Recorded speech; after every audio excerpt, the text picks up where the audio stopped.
This is an update from the reports of emergency alert system. The suspect is now identified as the 8-bit frog named Francis, and he is responsible for abducting the Inklings and the victims, along with Meggie Splatzel, Axel and the squid sister named Marie, where he has taken them in the anime island.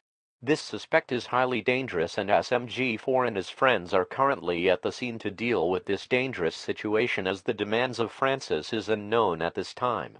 As a precaution, SMG4 and his friends strongly advised residents hearing this message to stay away from the anime island, as it is blocked off by the authorities. Stay tuned near a local station and media outlets for more information on this dangerous situation.